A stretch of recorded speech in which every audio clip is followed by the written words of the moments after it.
Reserve bank ने England के bank में जमा अपना 100 टन गोल्ड वापस भारत मंगा लिया है।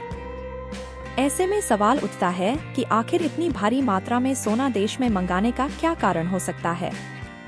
आज से करीब 33 साल पहले जब मनमोहन सिंह वित्त मंत्री थे, तब भारत से 47 टन सोना देश के बाहर ले जाकर बेच दिया गया था। ऐसे में लोगों के मन में ये सवाल बार बार उठ रहा कि आखिर इस बार आरबीआई ने इतनी बड़ी मात्रा में सोना क्यों मंगाया है।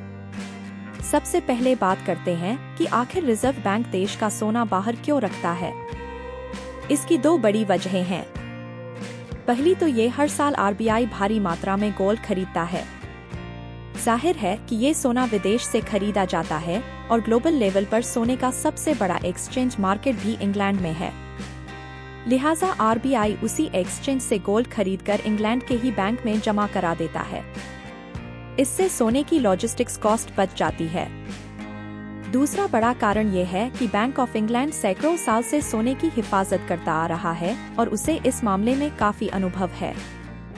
इस बैंक को दुनिया का सबसे सुरक्षित बैंक भी माना जाता है। आइए जानते हैं कि आज से 33 साल पहले क्या हुआ था। ये बात है साल 1991 की, जब केंद्र में चंद्रशेखर की सरकार थी। तब देश की बैलेंस शीट काफी गड़बड़ा गई थी। आरबीआई के पास आयात बिल जमा करने के लिए भी पैसे नहीं थे।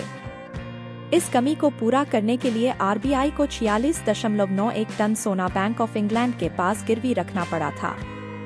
इस सोने से तब $40 करोड़ की रकम इंग्लैंड और जापान से लेनी पड़ी थी। उस समय मनमोहन सिंह देश के वित्त मंत्री थे। 20 साल बाद समय ने एक बार फिर सोने और मनमोहन सिंह की कहानी दोहराई। इस बार मामला पूरी तरह पलटा नजर आया। ये बात है साल 2009 की। तब केंद्र में यूपीए की सरकार थी और मनमोहन सिंह प्रधानमंत्री थे। उन्होंने देश की संपत्तियों को डाइवर्सिफाई करने के लिए अंतर्राष्ट्रीय मुद्रा कोष से 200 टन सोना खरीद लिया। इसके लिए आरबीआई को $6.7 अरब खर्च करने पड़े थे। इसके बाद से रिजर्व बैंक लगातार सोने की खरीद कर रहा है।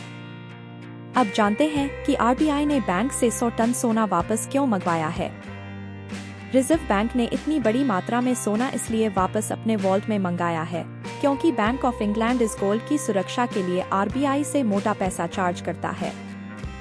विदेशी बैंक में सोने को रखने की लागत काफी ज्यादा हो रही है। इस लागत को बचाने के लिए ही रिजर्व बैंक ने 100 टन सोना इंग्लैंड से भारत मंगाने का फैसला किया है।